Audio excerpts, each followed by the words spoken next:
Innallaha basirum bil ibad. Allah maha menengok, Allah maha melihat. Puncak dari harapan adalah wa ufawwidu amri ilallah. Puncak dari penyerahan diri kepada Allah, wa ufawwidu amri ilallah. Dizalimi orang kita, ada penguasa macam Fir'aun, dijahati tetangga kita, wa ufawwidu amri ilallah. Masih ada harapan. Besar masalah hidup kita, Allah lebih besar. Hebat kekuasaan dia, Allah lebih kuasa. Susah masalah kita, Allah bagi kemudahan.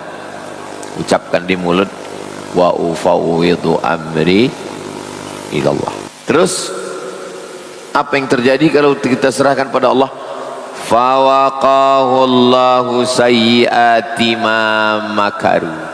Allah akan menjaga, Allah akan melindungi, Allah akan memelihara. Lama hidup banyak dirasa, jauh berjalan banyak ditengok. Lama kita berjalan nih, saya yakin bapak dan ibu yang udah lama hidup, asal jangan bosan hidup lah. Yang lama sudah menjalani hidup nih merasakan berapa kali kita dianiaya, dizalimi orang, kita serahkan wa ufawwidu amri ilallah. Pembalasan Allah indah, pembalasan Allah luar biasa cantik. Imam Nawawi berkata dalam kitab Riyadhis Shalihin, nafa'anallahu bi'ulumihi fid dharaini. Semoga kita mendapat manfaat ilmunya dunia akhirat. Amin ya rabbal alamin. Bab fadlir raja. Fadli keutamaan, ar-raja harapan. Kita mendekat kepada Allah ini seperti seekor burung terbang dengan dua sayap. Sayap yang pertama khauf, takut. Takut azab kubur, takut pertanyaan mungkar nakir, takut siratal mustaqim jatuh, takut hisab, takut panas api neraka, takut segala amal kita. Yang pertama takut. Kalau cuma takut nanti kita putus asa. Maka satu sayap lagi namanya raja, ada harapan. Manusia bisa hidup 3 bulan kalau tidak ada nasi. Manusia bisa hidup 3 hari kalau tidak ada air. Manusia hanya bisa hidup 3 detik kalau tidak ada harapan. Nah, jadi bab yang ke-52 ini namanya babu fadlir raja, keutamaan raja. Ada harapan, ada harapan menikah, ada harapan punya anak, ada harapan punya cucu, ada harapan, ada harapan. Orang kalau sudah tidak ada harapan, kiamat. Bab fadlir raja. Biasanya setelah bab ayat, qala Allah Ta'ala, Allah berfirman, ikhbaran, memberikan berita, anil abdi salih, tentang seorang hamba yang saleh. Tak disebutkan namanya, tapi dia beriman di antara rakyat Fir'aun, raja paling zalim, menyembelih anak-anak kecil Fir'aun. Nah, ada rakyatnya ini yang beriman. Ucapannya dituliskan dalam Al-Quran. Apa kata dia? Wa ufawwidu amri ilallah. Kuserahkan segala perkaraku pada Allah. Innallaha basirum bil ibad. Allah maha menengok, Allah maha melihat. Puncak dari harapan adalah wa ufawwidu amri ilallah. Puncak dari penyerahan diri kepada Allah, wa ufawwidu amri ilallah. Kita ucapkan sama-sama serentak, wa ufawwidu amri ilallah. Sekali lagi, wa ufawwidu amri ilallah. Dizalimi orang kita, ada penguasa macam Fir'aun, dijahati tetangga kita, wa ufawwidu amri ilallah. Masih ada harapan. Besar masalah hidup kita, Allah lebih besar. Hebat kekuasaan Dia, Allah lebih kuasa. Susah masalah kita, Allah bagi kemudahan.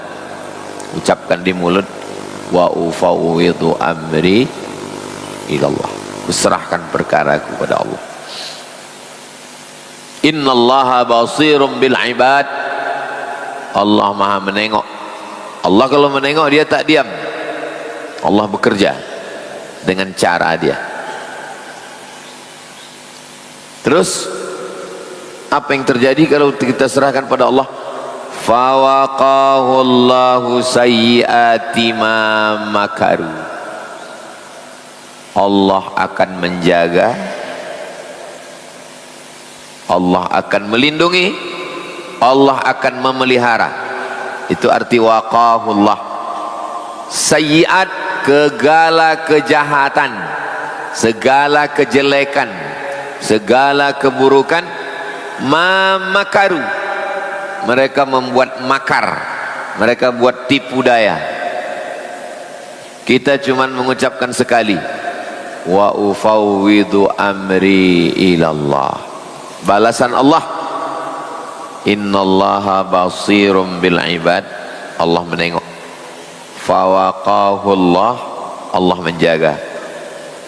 Sayyiat, yang jelek-jelek disingkapkannya. Ma makaru, perbuatan makar, perbuatan tipu, perbuatan muslihat. 4 balasan Allah. Kita cuma 1 saja, wa ufawwidu amri ilallah. Serahkan sama Allah. Jangan ajari pula Allah untuk membalas. Ini masalahnya orang beriman nih. Diajarinya pula Allah untuk membalas. Ya Allah, matikan dia. Kalau bisa jangan langsung mati, stroke agak 6 bulan. Apa pula kita menggurui Allah? Serahkan aja sama Allah. Wa ufawwidu amri ilallah. Saya tak pernah minta doa macam-macam. Saya hanya mengatakan wa ufawwidu amri ilallah. Kuserahkan pada Engkau ya Allah. Pembalasan Allah tak terlintas di pikiran kita. Pembalasan Allah jauh lebih indah.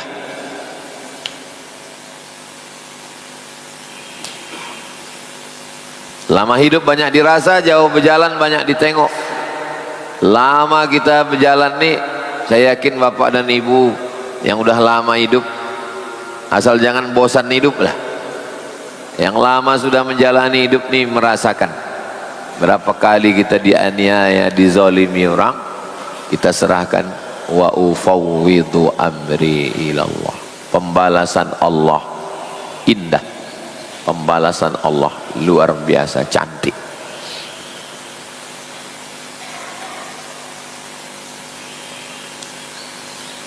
Hadis 440, bihi wa ilaihi, dengan sanad Imam Nawawi sampai ke sahabat Nabi, namanya an Abi Hurairah, dari Abu Hurairah radhiyallahu an, Allah meridainya.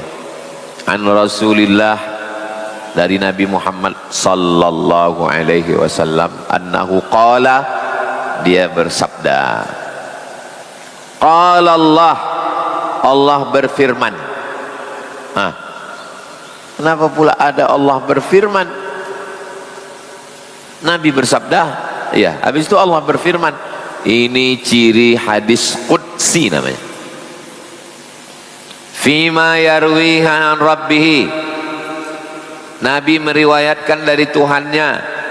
Yaqulullahu azza wa jalla, Allah berfirman. Qala Allah, itu salah satu ciri hadis qudsi. Hadis qudsi ucapan Allah, tapi bukan Quran. Tak boleh dibaca dalam sholat. Ghairil maghdubi alaihim waladdallin. Amin. Ana inda husni zanni abdi bi. Juz berapa itu? Ini hadis qudsi yang dibaca dalam sholat, ayat dari Al-Fatihah sampai ke An-Nas. Hadis qudsi, walaupun dia firman Allah, dia hadis qudsi ada dalam Sahih Bukhari, hadis qudsi ada dalam Sahih Muslim, hadis qudsi ada dalam Sunan Abi Daud, hadis qudsi ada dalam Sunan Tirmidzi, hadis qudsi ada dalam Sunan Nasa'i, hadis qudsi ada dalam Sunan Ibnu Majah. Usaira, datang ulama-ulama Al-Azhar Mesir, dikumpulkan jadi satu. Itulah dia ensiklopedia hadis qudsi, lebih kurang 400 hadis qudsi. Jadi kalau mau buat majelis kajian hadis-hadis qudsi, bisa juga. Tak perlu lagi cari kitab-kitab, sudah ada satu. Di mana belinya Pak Ustaz? Tak usah beli, download PDF, print. Riyadhus Shalihin ini pun download, print. Halal Pak Ustaz? Halal insyaallah. Qala Allah, Allah berfirman. Apa kata Allah? Ana, aku, inda, menurut zanni, prasangka, abdi, hambaku. Aku menurut prasangka hambaku. Makanya kita bersangka baik. Jangan pernah sangka buruk sama Allah Ta'ala. Sangka baik. 10 kita berjalan, 10 berjalan, kaki kita lah yang tercucuk duri. Padahal yang sembahyang subuh kita, yang baca Quran kita, yang berzikir kita, yang sedekah kita, pas giliran kena duri, kaki kita kena cucuk. Sangka baik sama Allah. Mungkin Allah ingin menghapuskan dosa, mungkin Allah ingin mengangkat derajat, mungkin Allah menguji sabar.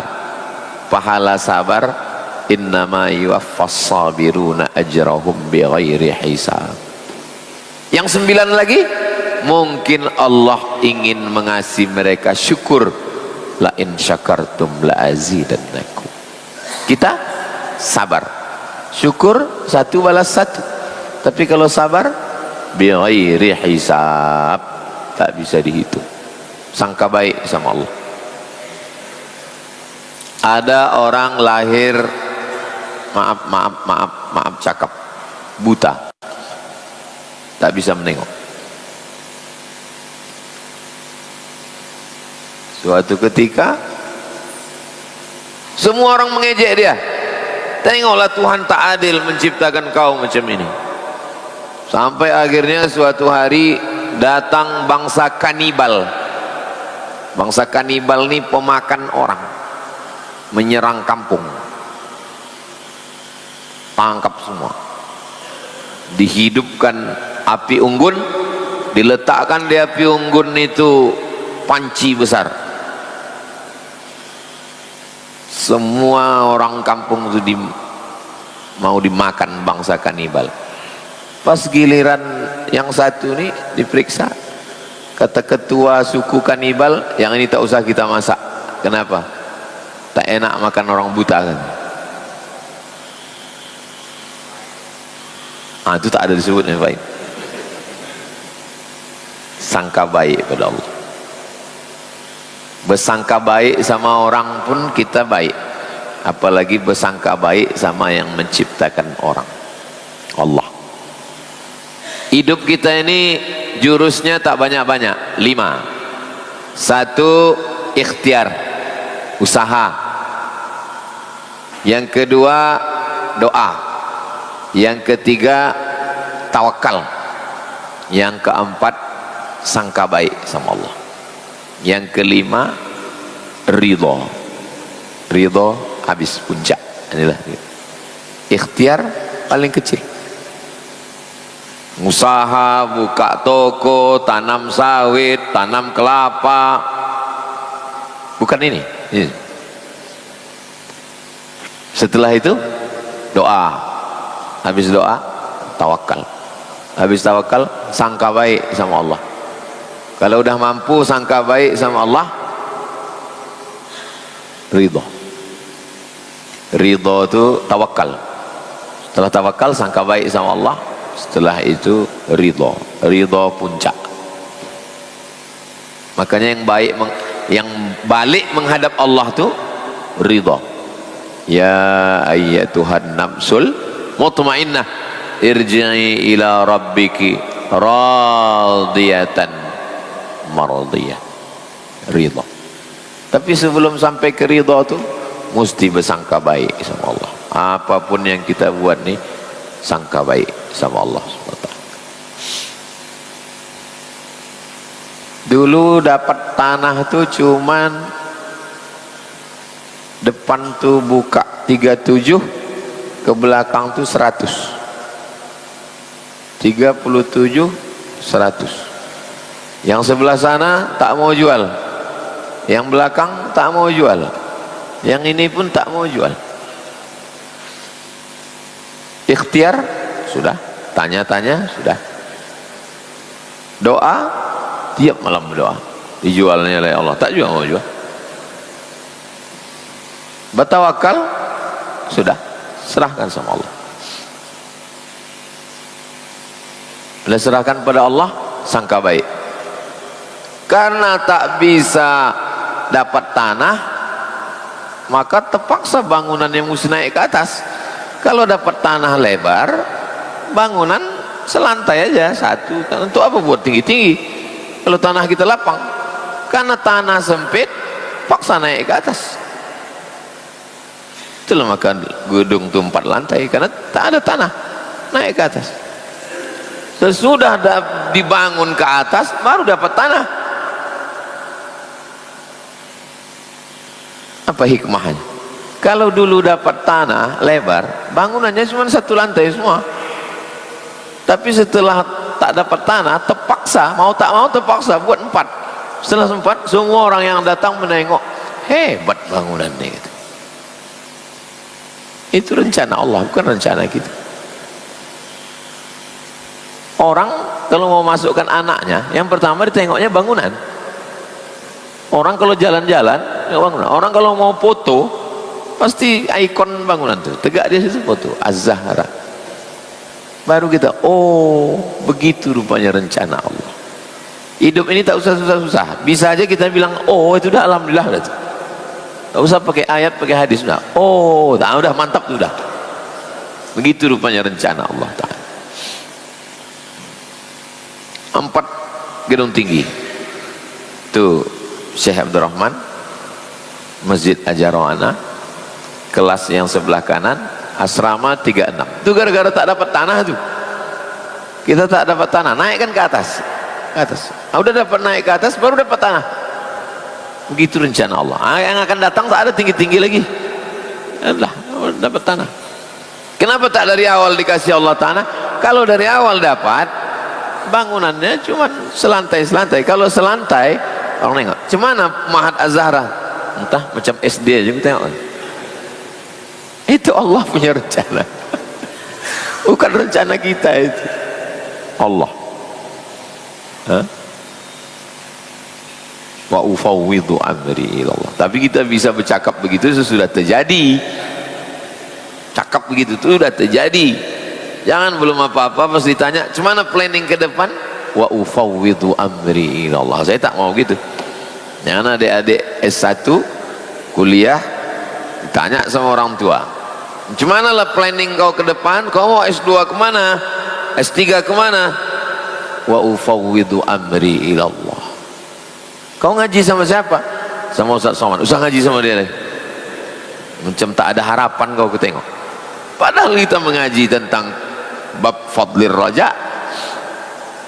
Nanti kalau ada yang nanya, apa kalian kaji sama Ustaz Somad tuh? Kitab Riyadhus Shalihin. Udah sampai bab mana? Bab fadlir raja. Kalau tak ingat ya sekitar 400-an lah. 440. Ana inda zanni abdi bi. Aku menurut prasangka hambaku kepadaku. Sangka baik pada Allah. Tapi sangka baik ini tetap mengikut syariat. Sangka baik tetap mengikut syariat. Jangan sangka baik di luar syariat. Tak betul, sesat. Sembahyang subuh jam 7 tiap hari. Kau kenapa sembahyang subuh jam 7? Aku bersangka baik Allah menerima. Itu keluar syariat. Sangka baik pada Allah mengikut syariat. Filsafat pikiran tanpa batas. Tasawuf rasa tanpa tepi. Filsafat pikiran tanpa batas. Tasawuf rasa tanpa tepi. Maka kalau orang hanyut di filsafat, hanyut tak berbatas. Hanyut dalam tasawuf, rasa tak bertepi. Yang mengikatnya apa? Syariat. Orang berfilsafat silakan, tapi tetap bersyariat. Orang bertasawuf silakan, tapi tetap diikat dengan syariat. Kalau tidak nanti, itulah kaji-kaji di internet itu. Awak dulu mengaji tasawuf itu membersihkan hati. Sekarang enggak, Sidratul Muntaha langsung tersangkut pula, tak turun-turun. Kaji-kaji orang ini sekarang naik ke Sidratul Muntaha. Awak baca Riyadhus Shalihin, dia udah membaca Lauhul Mahfuz. Ana inda zanni abdi bi wa ana ma'ahu hina yadhkuruni. Aku bersama dia ketika dia mengingat aku. Yadhkur tu menyebut di mulut. Subhanallah, alhamdulillah, la ilaha illallah, wallahu akbar. Subhanallah, subhanallah, subhanallah, alhamdulillah, alhamdulillah, alhamdulillah, Allahu akbar, Allahu akbar, Allahu akbar. Afdalu dzikri fa'lam annahu la ilaha illallah. Itu namanya yadhkur, menyebut, mengingat. Sini, mengingat itu di sini atau di sini? Dari sini naik ke sini. Sini ada namanya brain heart. Brain otak, heart hati. Brain heart otak di dalam hati. Ini yang di tengah nih hati. Maka ini jangan cucuk ini. Ini namanya ulu hati, liver hati. Yang di sini nih jantung. Yang selalu disebut dalam Al-Quran, alladzi waswisu fi sudu. Sudu bukan yang menyendok tu. Alladzi waswisu fi sudur. Yang mana dia? Yang tengah. Ini apa yang di sini? Nabi menunjuk at-taqwa hahuna, kata Nabi. Nabi menunjuk, tak ada Nabi menunjuk sini, tak. Sini. At-taqwa hahuna 3 kali. At-taqwa hahuna, kata Nabi. At-taqwa hahuna. Segumpal, sekepal. Ya. Jantung tuh Pak Ustaz, ya, jantung. Kalau begitu bukan hati. Enggak, hati sih. Jantung kata ini, hati berkelahi. Kita pakai dua-duanya, jantung hati.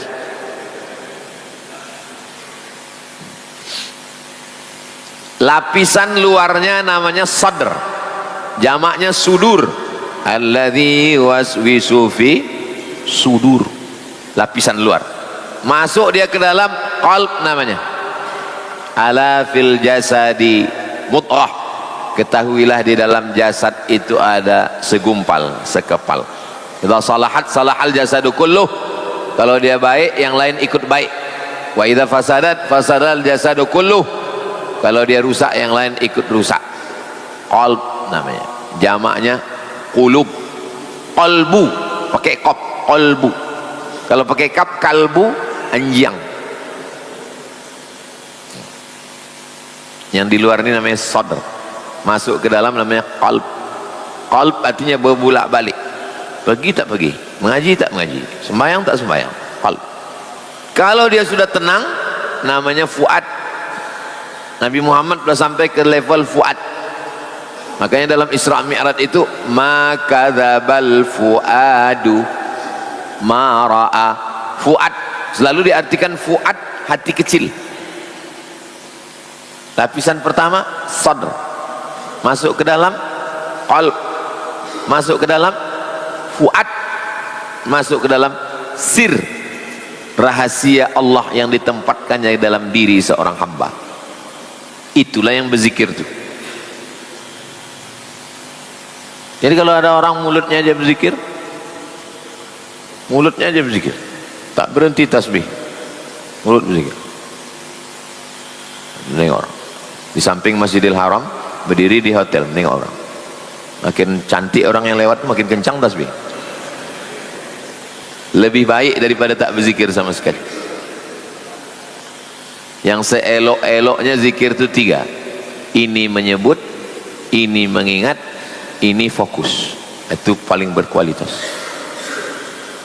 Yang di bawah itu, ini menyebut, ini mengingat, ini ingat gaji 3 boleh belum cair. Yang di bawah itu, ini menyebut, ini tak ingat, ini entah kemana-mana. Jadilah daripada tidak sama sekali. Makanya ada orang berselawat. Makanya murid-murid Sayyid Muhammad, murid-murid Sayyid Muhammad bin Alawi pasti kemana-mana bawa tasbih. Karena pesan dia pegang tasbih. Karena megang tasbih itu macam orang megang tasbih itu macam orang megang stang motor. Kalau dipegang stang motor tuh, walaupun agak-agak nyasar, balik dia balik. Walaupun agak. Cuman kadang sekarang orang malu megang tasbih. Apa pula malu? Pegang aja. Cuman pas lagi orang ngobrol, ya kita ngobrol lah. Ini kadang orang ini pas lagi ngobrol, situ pula zikir. Oh. Pas tak ada orang, megang handphone. Ya sesuaikanlah bahasa agama. Tapi saya perhatikan murid-murid Said Muhammad tuh yang tua-tua sampai yang muda-muda tak putus megang. Kenapa? Terjaga hati. Murid. Wa ana ma'ahu haitsu yadhkuruni. Aku bersama dia ketika dia menyebut aku. Aku zikirku tasbih Ustaz. Subhanallah wa bihamdihi subhanallahil azim. Bagus. Aku zikirku salawat Ustaz. Allahumma salli ala Sayyidina Muhammad wa ala ali Sayyidina Muhammad. Bagus. Aku zikirku tahlil Ustaz. Afdalu zikri fa'lam annahu la ilaha illallah. Bagus, tak salah. Aku zikirku bismillah Ustaz. Bismillahirrahmanirrahim. Bismillahirrahmanirrahim. Bagus. Naqsyabandiyah zikirnya Allah Allah. Tak berbunyi, tak bersuara, tak berhuruf di dalam. Makanya kalau kita menengok orang berzikir, jangan kita tuduh macam-macam. Tanya kalau tak tahu. Saya ke Rokan Hulu 2010 mengisi di Islamic Center. Saya tengok orang-orang tua di masjid itu kencang zikir, kencang. Saya tengok apa zikir orang. Kalau subhanallah tak mungkin begitu. Subhanallah, subhanallah, subhanallah. Ini tak. Apalah zikir. Saya ini orangnya tak mau nuduh. Saya tanya, apa zikir Tuhan? Allah Allah. Oh, patut dia zikir. Satu hari berapa? 5 kata. Oh, sikit. 5.000. Orang nak saban dia 5.000 saya. Untuk mengejar target. Patutlah dia diam. Orang-orang nak saban dia tu, kalau kita duduk diam, tak banyak cakap. Diam. Rupanya dia ngejar target. Mengejar 5.000.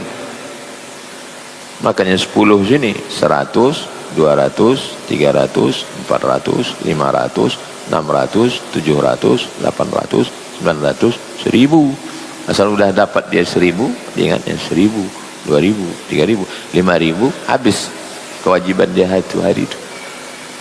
Allah, Allah, Allah, Allah, Allah. Tak ada dalilnya zikir Allah, Allah itu. Mana ada dalilnya? Alladzina yadhkuruna Allah. Itu. Alladzina yadhkuruna Allah. Allah, Allah, Allah. Qiyaman, tegak. Wa qu'udan, duduk. Wa ala junubihim, berbaring. Tegak, duduk, berbaring. Allah, Allah, Allah, Allah, Allah, Allah, Allah. Itu naik motor. Allah, Allah, Allah, Allah, Allah. Tak ada dalam hadis. La taqumus sa'ah, tidak akan terjadi hari kiamat selama di dunia ini masih ada Allah. Orang mengatakan Allah, Allah, Allah. Itu. Ya pokoknya tak ada lah. Alhamdulillah tak ada kok. Jadi jangan bilang tak ada. Wallahi, demi Allah, lillahi afrahu bi taubati abdihi, Allah lebih suka menengok hambanya bertaubat min ahadikum yajidu dhallatahu bil falati. Ada orang kehilangan onta di gurun pasir, hilang kambing, hilang onta, tiba-tiba dapatnya pas lagi jalan-jalan, dapat. Oh, senangnya hati, dapat kambing, dapat onta, senang. Allah lebih senang menengok hambanya yang tersesat balik lagi ke jalan. Kau kenapa belum bertobat? Dosaku banyak. Ya Allah, tobat, karena Allah suka menengok kau bertobat. Wa man taqarraba ilayya shibran, siapa yang mendekat kepadaku sejengkal, siapa yang mendekat kepadaku sejengkal, taqarrabtu ilaihi dhira'an, aku mendekat kepada dia dhira', sehasta. Kalau kau mendekat pada Allah segini, Allah mendekat kepada engkau segini. Wa man taqarraba ilayya dhira'an, siapa yang mendekat kepada Allah segini, taqarrabta ilaihi ba'an, aku mendekat kepada dia segini. Ini jengkal, ini hasta, ini depa, sedepa, selengan, setangan.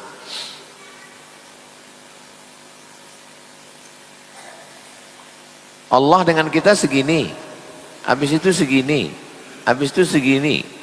Kalau begini kita memahami hadis ini, kita masuk dalam kelompok mujassimah. Mujassimah jisim, jisim fisik badan. Saya dengan ustadz jarak kita segini, saya dengan bapak jarak kita 2 gini. Berjarak kita dengan Allah. Dengan Allah itu dekat tak bersentuh, jauh tak berjarak. Allah bukan di atas aras nun, jauh di atas sana, tidak. Ada ahli fisika bulan lalu baru menemukan Tuhan jaraknya sekian kilometer dari bumi. Tidak. Allah mawujud bila makan. Allah ada tanpa tempat. Sebelum Allah menciptakan aras, Allah sudah ada. Sebelum Allah menciptakan waktu dan tempat, Allah sudah ada. Ketika dia ciptakan aras, dia ciptakan waktu, dia ciptakan tempat, dia tidak berubah. Kalau dia berubah, batal sifatnya yang 4. Wujud, qidam, baqa, mukhalafatuhu lil hawadis. Jadi apa maksudnya ini? Kalau kau mendekat kepada Allah sejengkal, Allah mendekat sehasta. Kalau kau mendekat sehasta, Allah mendekat sedepa. Maksudnya Allah membalas lebih dari yang kita lakukan. Itu artinya. Jangan pahami Allah sejengkal jauh, dekat. Tak begitu. Karena Allah itu tak sama dengan hukum makhluk. Walam yakul lahu kufuwan ahad. Laisa kamitslihi syai'un. Itu maknanya. Kalau kita mendekat sama Allah sejengkal, Allah balas sehasta. Kalau kita mendekat sehasta, Allah balas sedepa. Bukan tentang jarak. Maksudnya Allah membalas lebih dari yang kita lakukan. Wa idza aqbala ilayya yamshi, kalau hambaku itu datang kepadaku yamshi, berjalan, aqbaltu ilaihi uharwil, aku berlari. Jangan tetapkan pula sifat ada Allah, sifat berlari, maraton Tuhan. Bukan gitu pemahamannya. Allah berjalan, Allah berlari. Maksudnya Allah membalas lebih dari yang kita lakukan. Kalau kita berjalan, Allah berlari. Na'udzubillah dari sifat berlari. Subhanallah, maha suci Allah dari sifat berlari. Yang tetapkan pada Allah ada sifat berlari. Mesti ditakwil. Maksudnya Allah membalas lebih dari yang kita lakukan. Hadis ini muttafaqun alaih. Kualitas paling tinggi ada dalam Sahih Al-Bukhari, ada dalam Sahih Muslim. Wa hadza lafzu ihda riwayati Muslim. Lafaz yang ada dalam hadis ini jangan nanti waktu ditengok Sahih Bukhari kok tak ada, karena ini ada dalam lafaz teks Sahih Muslim. Wa qad taqaddama syarhuhu fil babi qablah, sudah dijelaskan dalam bab sebelum ini. Sudah pernah kita bahas tentang mendekat sejengkal sehasta sedepan.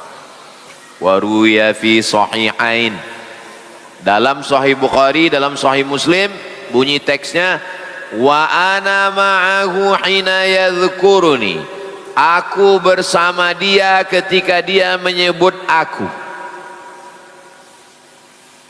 Kalau Allah tak menyebut kita, Allah bersama kita juga. Kita tak menyebut Allah, wa huwa ma'akum aina ma kuntum, Allah bersama kamu dimanapun kamu berada. Lalu apa maknanya? Rahmat Allah menyertai orang yang berzikir. Makanya kaji kita subuh Rabu, kaji zikir. Saya pesan ke Tuan Imam, Subhanallah 33, Alhamdulillah 33, Allahu Akbar 33, La ilaha illallah 100, baca doa. Supaya majelis kita ini majelis zikir. Majtama'a qaumun fi baitin min buyutillah, sekelompok orang berkumpul di rumah Allah. Berkumpul. Setelah berkumpul, yatsluna kitab Allah, membaca ayat-ayat. Wa yatadarasunahu fima bainahum, mengkaji isinya. Majelis zikir. 4 balasan Allah. Nazalat alaihimus sakinah, turun ketenangan ke dalam hati.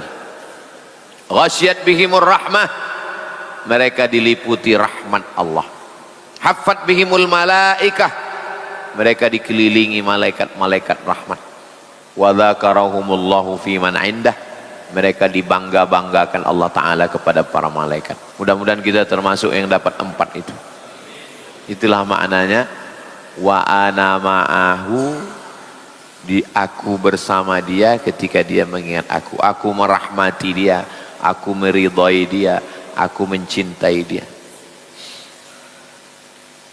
Jadi kalau mau dapat rahmat Allah, mau dekat dengan Allah, mau dapat ridha Allah, zikir. Banyak-banyak berzikir. Bin nun, wa ana ma'ahu hina yadhkuruni, wa fir riwayat haitsu. Tulisannya mirip, ha macam sampan. Satu barisannya haitsu, yang satu lagi sa-nya tu pakai nun, hina. Haitsu sekira-kira, hina ketika. Macam mana dia berzikir dengan aku, begitulah aku menyayangi dia, mengingat dia, meridhai dia. Satu pakai nun hina, yang satu pakai sa haitsu. Wa kilahuma sahih, dua-dua riwayat ini sahih, tidak ada yang salah. Dua-duanya betul, kata Imam An-Nawawi. Bisa jadi satu judul skripsi. Dua lafaz yang berbeda secara tulisan mengandung makna menurut Imam Nawawi dalam Riyadhus Shalihin. Carilah dari bab awal sampai akhir yang menemukan beberapa ikhtilaf riwayat dan solusinya ada dijelaskan oleh Imam Nawawi.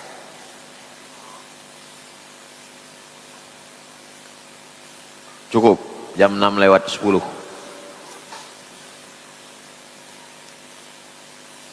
Pertemuan akan datang kita sambung 441.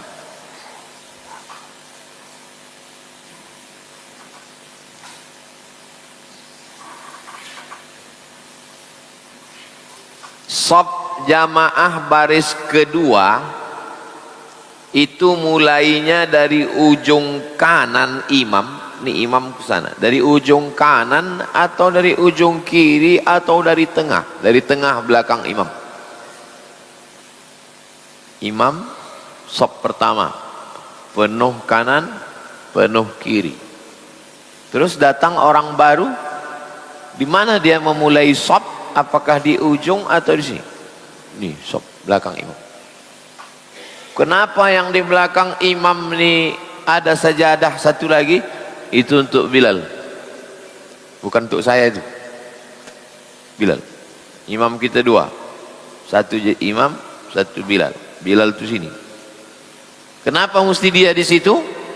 Karena kalau yang berdiri di situ tiba-tiba ada jamaah entah dari mana, karena tak ada, berdiri dia di situ. Tiba-tiba terjadi sesuatu pada imam. Gimana menggantikan? Itu posisi yang di belakang tuh kalau terjadi sesuatu dia langsung menggantikan imam. Jadi bukan sajadah itu, itu Ustaz Somad itu eksklusif tuh ada sajadah di belakang. Bukan. Itu sajadah imam, dua imam. Apakah dari tengah atau dari sudut kanan? Dari tengah berdasarkan hadis sahih. Apakah dalam wudhu boleh tercampur beberapa mazhab karena ketidaktahuan? Hebat nih, dia tak tahu aja bisa beberapa mazhab. Awak tahu aja cuma satu mazhab. Macam mana mencampur beberapa mazhab? Wudhu itu paling berbeda pada menyapu kepala aja. Muka sama semua. Batas muka itu batas tumbuh rambut yang normal ke atas, kanan, kiri, bawah. Itulah cuman muka. Tak ada ikhtilaf tentang batas muka. Tangan juga begitu. Tak ada ikhtilaf tentang batas tangan. Wa aidiakum ilal marafiq. Sampai ke siku. Sikunya masuk. Tak ada ikhtilaf sampai ke siku, siku tak masuk. Nah. Jadi kalau ada orang hidupkannya keran, ini aja tak sampai sih. Bilang sama dia batal, jangan.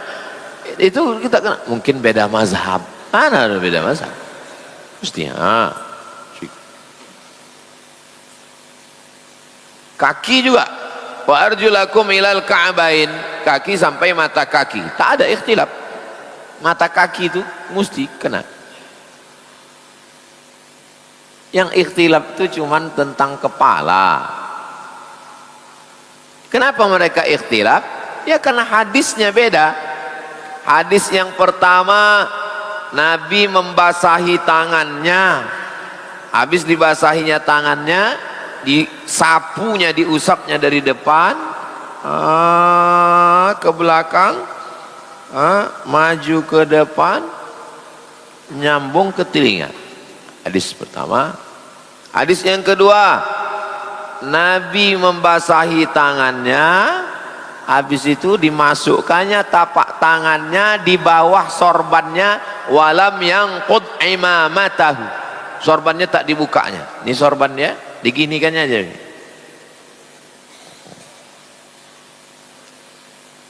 Hadis yang ketiga, Nabi membasahi tangannya Beda antara air untuk rambut, beda antara air untuk telinga. Itu yang dipakai mazhab Syafi'i.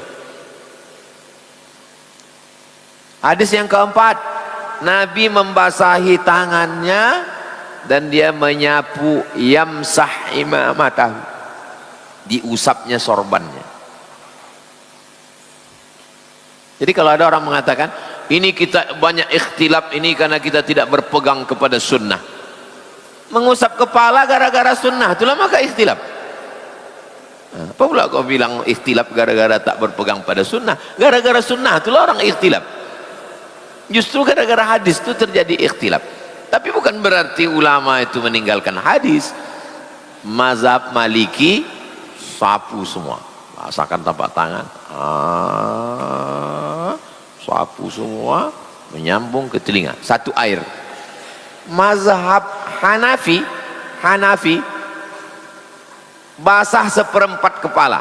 Kenapa seperempat kepala? Karena kata dia kepala ini 4 tapak tangan, 1, 2, 3, 4. Dari mana dia dalil mesti basah seperempat? Karena waktu Nabi membasahkan tangan itu masuk tapak tangannya seperempat kan? Dari mana dalil cukup 3 helai saja? Karena Nabi membasahkan tangannya, beda antara air kepala, satu lagi dibasahkannya dengan telinga. Ini bagian dalam, ini bagian luar. Baru sapu. Ini bagian dalam. Baru sapu. Bukan asal gini-gini aja. Terus kata dia, macam mana kalau kita campur mazhab karena ketidaktahuan dalam berwudu, lalu kemudian diambilnya air, diginikannya kepalanya, lalu kemudian menyatu dengan telinganya. Mazhab Maliki. Berarti dia sudah mencampur mazhab lah itu Pak Ustadz. Mungkin SMP-nya Muhammadiyah, SD-nya, SMA-nya Al-Ma'arif NU. Balik ke fikih mazhab. Fikih Islam Sulaiman Rashid, fikih paling rendah dalam mazhab Syafi'i. Ditulis oleh orang Lampung, tamat Al-Azhar Kairo tahun 1935, 10 tahun sebelum Indonesia merdeka. Dia selesai mazhab Syafi'i di Al-Azhar. Dulu dengan santri di saung tuh dibacakan khatam buku tuh. Nanti kalau mau pakai bahasa Arab baru naik Fathul Qarib, syarah dari Matan Takrib. Naik lagi ke atas baru I'anatut Talibin. Berpegang kepada mazhab supaya kita tidak bingung sendiri. Wuduknya sah, bukan berarti wuduknya tidak sah.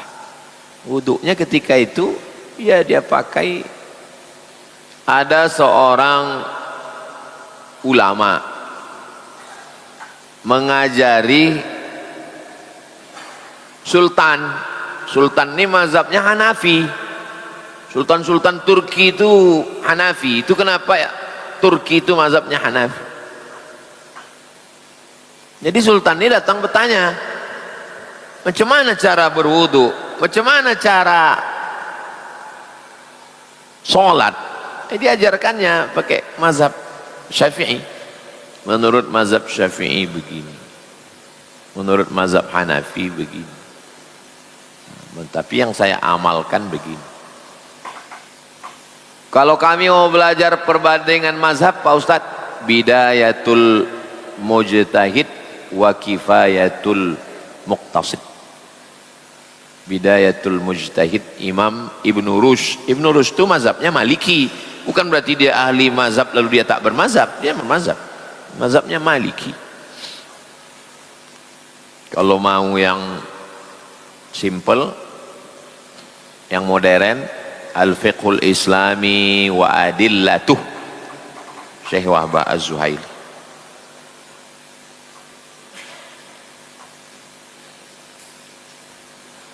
Bagaimana kita bisa menerima takdir yang baik dan buruk terhadap diri kita? Yang pertama di sini, yang kedua di sini.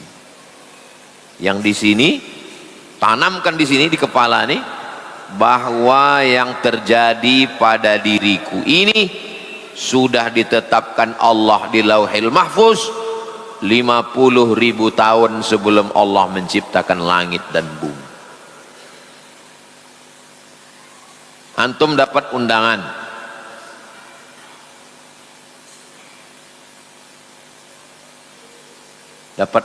walimah.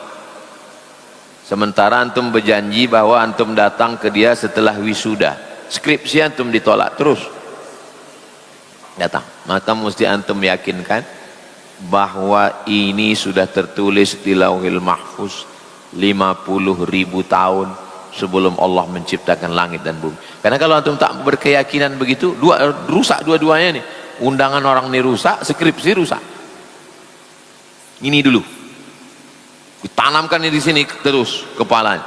Ini sudah takdir Allah 50 alfasanah qabla an yakhluqas samawati wal ard. Sebelum Allah menciptakan langit dan bumi, Allah sudah menetapkan ini 50.000 tahun yang lalu. Sekali dia datang berbisik, ulang lagi. Sekali datang berbisik, ulang lagi. Cari hadis itu di Google, screenshot, buatkan di layar handphone. Setiap handphone tengok, baca tuh. Allah sudah menetapkan 50.000 tahun sebelum Allah menciptakan langit dan untuk sini. Untuk sininya zikir. Tak ada yang menenangkan hati ini kecuali zikir. Ala bi dzikrillahi tatma'innul qulub. Pergi ke Bangkinang, habis Bangkinang terus ke Kuok, habis ke Kuok jumpa jembatan simpang Rantau Berangin, belok ke kanan, terus nanti ada gapura pesantren Darussalam Kabun. Nah, masuk dalam, jumpai Buya Alaidin. Buya Alaidin, ini udah iko belum? Saya mau mengambil talqin zikir. Macam mana cara berzikir? Nanti ditalqinkannya zikir. La ilaha illallah. Nah, berzikir mesti berguru. Man la syaikha lahu fasyaitanu syaikhuhu. Siapa yang tak berguru, setanlah gurunya. Izin. Izin itu alif zal nun, izin. Kalau ini uzun, uzun telingo. Izin dengan uzun ini satu akar kata. Kenapa? Karena orang baru dapat izin setelah pakai uzun. Dapat izin mengajarkan ini karena udah didengar dengan uzun. Alif lam mim, kan didengar pakai telinga kan, baru kita bisa mengajar. Begitulah nanti didengarkan di telinga itu, ditalqinkan la ilaha illallah, didengarkan di uzun untuk izin berzikir. Di sini dengan ilmu, di sini dengan zikir. Kalau hanya di sini tak selesai di sini, berkecamuk dia. Kalau hanya di sini tak selesai di sini, mesti selesaikan dua-duanya. Selesai di sini, selesaikan. Saya di sini udah Pak Ustadz, di sini pun udah, di sini belum, pejamkan. Kalau yang ini mudah nih, pejamkan. Tapi di sini ini tak bisa, dipejamkan dia berputar-putar. Nah, ini dengan ilmu, ini dengan zikir. Ini namanya kecerdasan intelektual. Ini namanya kecerdasan spiritual. Ini intelektual. Tapi kalau ini tak selesai, jadi telek dia, bukan intelektual. Telek ayam mampu.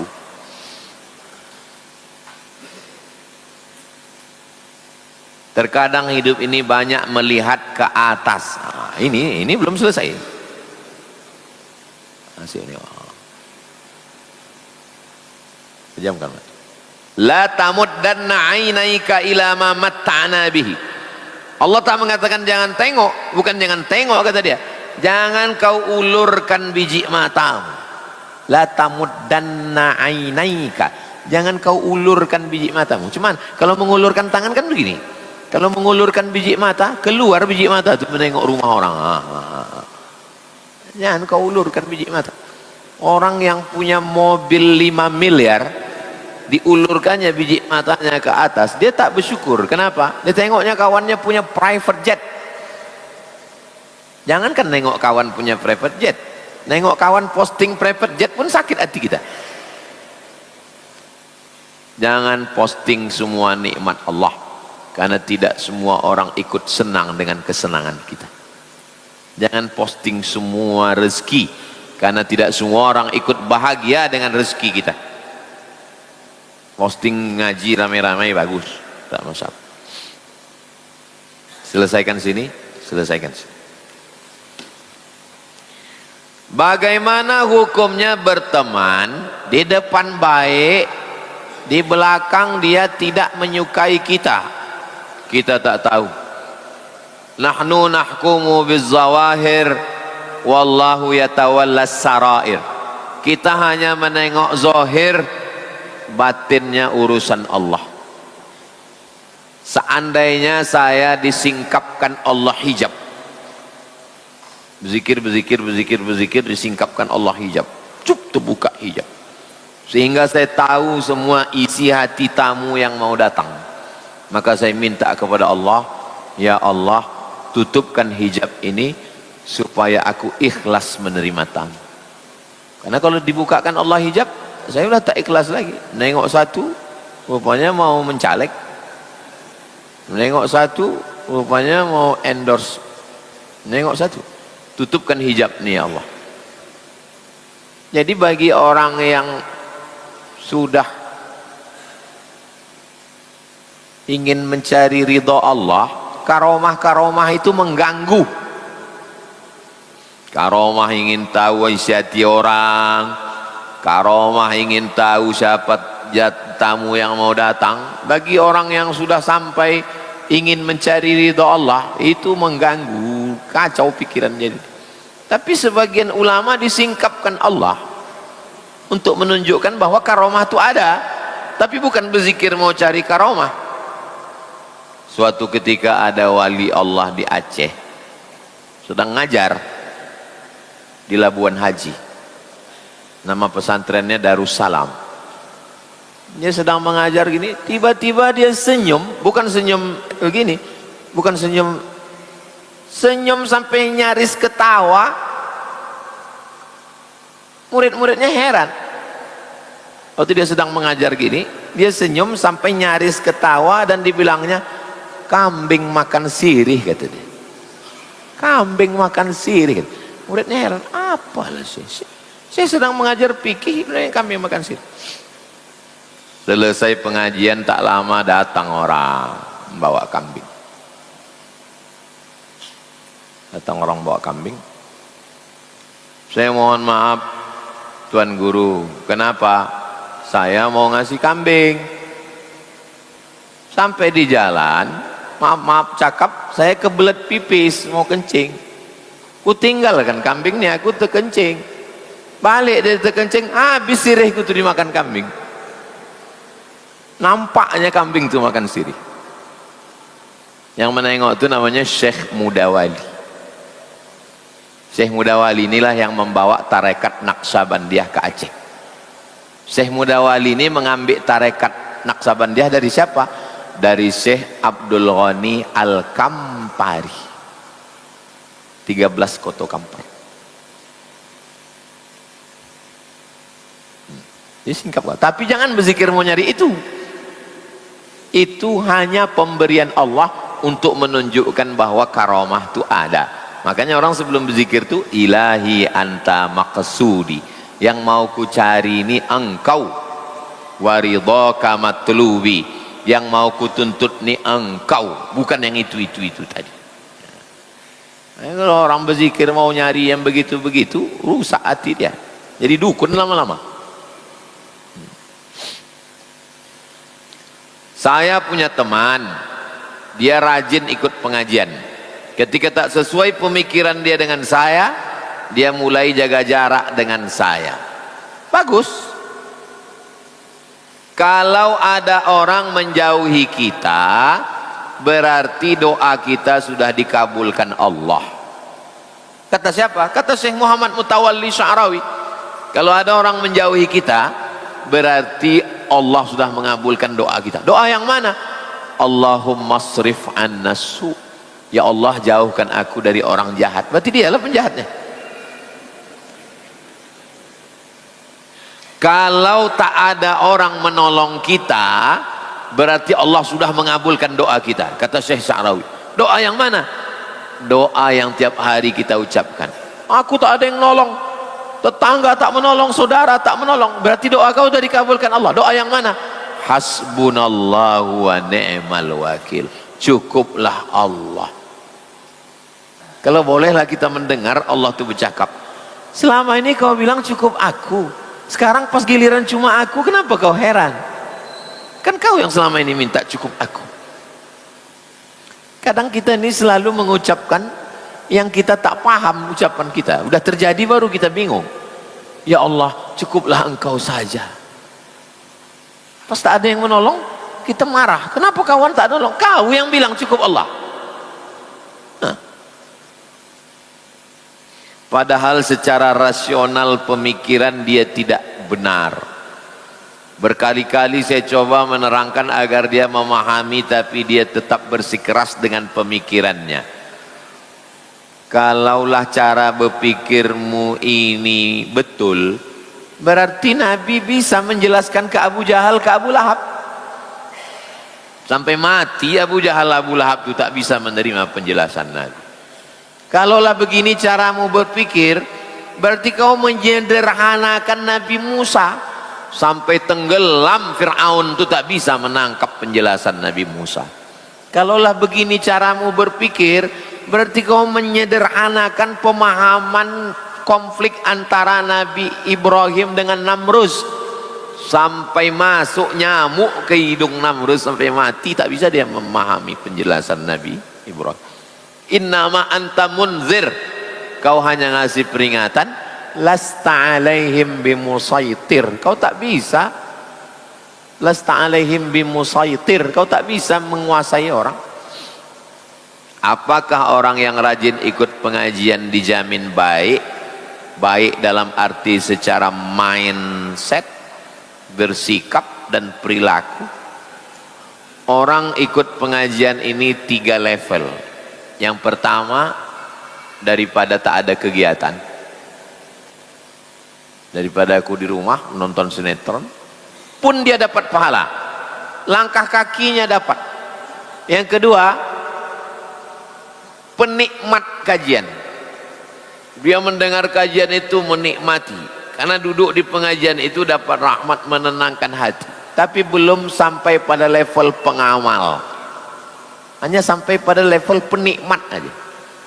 Penikmat pengajian. Yang level yang ketiga, pengamal. Pengamal secara intelektual, pengamal secara spiritual. Ada orang ngaji ini yang diterimanya yang spiritual aja. Masalah sabar, masalah qanaah, masalah zuhud. Tapi masalah pemikiran dia tetap liberal. Pemikiran liberal, tapi hati. Makanya kita disuruh ini connect semuanya. Ya ayyuhalladzina amanu dukhulu fis silmi kafah. Kafah itu artinya Pak Ustaz totalitas. Mudah aja ngartikan. Kafah itu kabeh. Semuanya. Ininya ikut mengaji. Jangan sampai ini spiritual, ini liberal. Nauzubillah. Bukankah orang yang ngaji ikut pengajian itu sudah memahami makna yang baik dan yang buruk? Ini cara berpikir yang terlalu sederhana. Hidup ini tidak hitam putih, tidak sesederhana yang kita bayangkan. Hidup ini jelimet, macam benang layang-layang kusut. Makanya banyak orang bingung. Makanya memahami hidup, alam takambang menjadi guru. Banyak orang sesat di jalan yang lurus. Penting kita sudah mengaji, sudah berusaha, sudah berikhtiar. Makanya setiap hari kita minta. Dalam subuh tadi 2 kali. Ihdinas siratal mustaqim. Ihdinas siratal mustaqim. Allahumma hdina fiman hadait. Hidayah. Itu yang paling penting, dapat hidayah.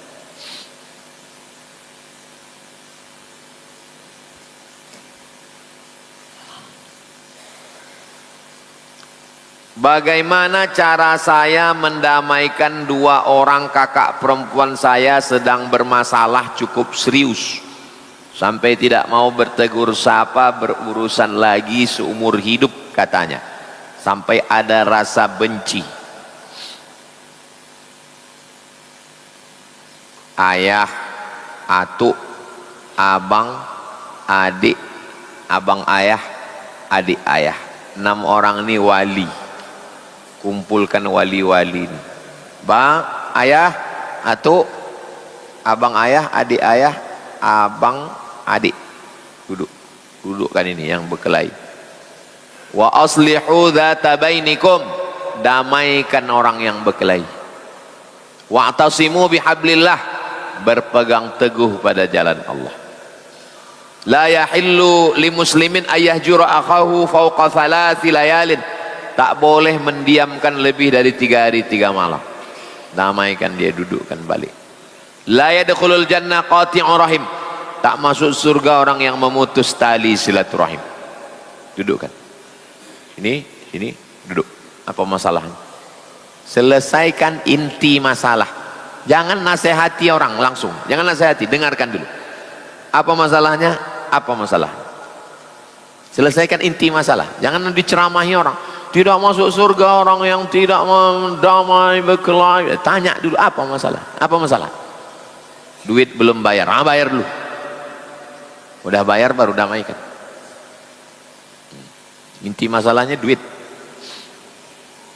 Bagaimana tuntunan dalam Islam ketika seorang mertua perempuan tidak menyukai menantu laki-lakinya, padahal sang menantu sudah berusaha berbuat baik dan menjaga adab? Apa sikap yang terbaik yang harus dilakukan agar tetap menjaga keharmonisan rumah tangga dan tidak melanggar syariat? Kita hanya bisa mengatur yang di dalam. Kita tak bisa mengatur yang di luar. Kalau kita jadi imam, berzikir, kita yang pikirkan di sini. Tak perlu kita pikirkan makmum. Kenapa di sebagian masjid imamnya berzikir cuma 15? Saya hitung tuh hari Jumat 15 saja. La ilaha illallah, la ilaha illallah. Asal 15 berhenti. Kenapa? Karena imamnya memikirkan makmum. Asal dengarnya berzikir tak orangnya, udahlah 15 sajalah. Kita tak bisa memikirkan orang. Kalau saya pikirkan perasaan orang, udah lama asam lambung saya naik. Kita tata yang di sini. Betul menurut Quran, betul menurut sunnah, betul menurut ulama, sir ala barakatillah, berjalan. Anjing menggonggong, kapilah berlalu. Kalau mau diikutlah perasaan orang, wa in tuti aktsara man fil ardi yudilluka an sabilillah. Ibu mertua, aku sudah benar menurut Allah, aku sudah benar menurut Rasulullah, aku benar menurut guru-guruku. Sudah kutanya guruku, kutanya sama guruku, pimpinan pondok pesantren di Rimbo Panjang, LCMA dari Al Azhar, Al Mukarram Ustadz. Aku pun sudah bertanya ke Ustadz Riki, kata mereka aku ini benar. Sudah 2 orang bersaksi aku tak salah, Bu. Kalau ibu tetap membilang aku salah, aku serahkan wa ufawwidu amri ilallah. Aku serahkan ibu kepada Allah. Tapi ingat Bu, beberapa orang yang udah kuserahkan kepada Allah 2 gendangnya, kalau tak ICU mati. Jangan diancam dia begitu. Lembut-lembut aja. Karena kalau kita ikut cakap orang nih, ini rumah saya, di samping rumah saya nih ada nenek-nenek sudah tua, umurnya 70, namanya Halimah. Allah maghfir laha warhamha wa'afiha wa'fu anha. Ceritalah dia sama emak saya masih SD, tapi telinga saya ini menangkap tentang keris kepala bayan. Burung bayan itu macam burung kakak tua, tapi orang Melayu menyebutnya burung bayan. Burung kakak tua, burung serindit, burung bayan itu kepalanya sama, giginya begini. Nenek ini bercerita tentang keris kepala bayan. Mertua ini bonci sama menantu nih, bonci sebenci-bencinya. Akhirnya menantunya tadi pergi ke pulau. Di pulau itu dia bertanam, tanam cabai, tanam petulo, tanam gambas, tanam ubi. Akhirnya tanaman tadi dijualnya ke pasar, dapat duit banyak, ditempahkannya lah keris kepala bayan. Keris kepala bayan bentuk tapi dari emas. Habis itu pergi dia ke rumah mertuanya, dipakai. Dijamulah makan berjambar. Habis itu dibukanya keris nih, kata dia, kepala bayan, ini makan berjambar nih untuk kau nih. Dicucuk-cucukkannya kepala bayan tuh ke piring. Kalau antum mau cobalah ke rumah mertua pakai keris kepala bayan, tapi dari emas. Saya tempahkan keris kepala bayan 20 biji di Pulau Natuna. Bisa buatkan keris kepala bayan Pak? Bisa. Itulah yang tamu-tamu datang, saya pasangkan keris kepala bayan. Habis dah 20 biji. Tapi kepala bayannya dari kayu. Kalau dari emas tumpur lah kita.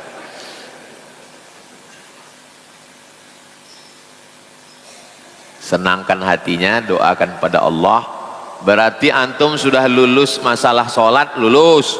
Masalah puasa lulus, masalah zikir lulus, masalah sedekah lulus. Dibuatnya menghadapi mertua supaya apa? Supaya kita berdoa, supaya sujud lebih lama. Kenapa setiap manusia ini ada masalah hidupnya? Istri baik, anak baik, mertua mak lampir. Supaya kita ini merasa tidak bisa mengendalikan semua. Kenapa orang jahil bisa memimpin orang alim? Fir'aun jahil memimpin Musa. Namrud jahil memimpin Ibrahim. Kenapa orang jahil bisa memimpin orang alim? Ditanyakan kepada ulama. Apa kata ulama? Supaya orang tahu bahwa Allah Maha Kuasa. Begitu juga dengan hidup ini. Tak semua hidup ini bisa kita kendalikan. Anak baik, istri baik, mertua baik, menantu baik, semua baik. Tetangga hantu. Tak semua bisa kita kendalikan. Supaya apa? Supaya kita sadar bahwa kita tidak bisa mengatur segalanya. Ujung-ujungnya wa ufawwidu amri ilallah. Tulis besar-besar baliho, kuserahkan mertuaku ini kepada Allah. Besok dibalasnya juga, kuserahkan menantuku ini pada Allah. Bagus, masing-masing berserah pada Allah mereka. Terakhir, anak yang berkebutuhan khusus wajib sholat tak Pak Ustadz? Soalnya anak itu tidak mengerti dan akalnya kurang. Siapa yang wajib sholat? Muslim, baligh, berakal. Dia baligh, dia, umurnya sampai. Baligh itu artinya bulughh, sampai umurnya 15, 20, tapi akalnya tak ada. Badannya besar, akalnya anak kecil. maka dia tak wajib sembahyang. Tapi tetap ajarkan dia sembahyang, karena Nabi menyuruh muru auladakum, suruh anak kamu sembahyang, wahum abna'u sab'a sinin wadribuhum fil ashrah, pukul 10. Ajarkan dia berwudu, ajarkan dia sembahyang, suapkan makannya, gantikan pempesnya, pel badannya, gosok celah-celah, pakaikan dia deodoran, kasih minyak wangi, peluk, cium dia. Dia tak pernah meminta kamu jadi ayahnya, dia tak pernah meminta kamu jadi ibunya, dan kamu pun tak pernah meminta dia jadi anakmu. Allah yang mengirimkan. Andai saya diuji, saya pun belum tentu mampu. Berarti kalian menurut ilmu Allah kalian kuat. Wahai bapak-bapak, ibu-ibu yang diberikan Allah anak berkebutuhan khusus, berarti menurut ilmu Allah kalian kuat. Boleh jadi kalian masuk surga bukan karena sholat, masuk surga bukan karena banyak sedekah, masuk surga bukan karena ahli Al-Quran, tapi masuk surga karena syafaat anak. Baca hadis tentang syafaat. Al-Quran ngasih syafaat, anak penghafal Quran ngasih syafaat, malaikat ngasih syafaat. Ada satu syafaat, syafaat orang beriman, dan anak ini beriman dan dia tak berdosa. Ketika dimintanya Allah Ta'ala, siapa yang mau kasih syafaat? Ada video polisi sebelum berangkat kerja, digendongnya, dipeluknya anak berkebutuhan khusus. Ada orang-orang yang diberikan Allah kebaikan. Mudah-mudahan kita diberikan Allah istiqomah iman dan Islam, ridho kepada takdir Allah.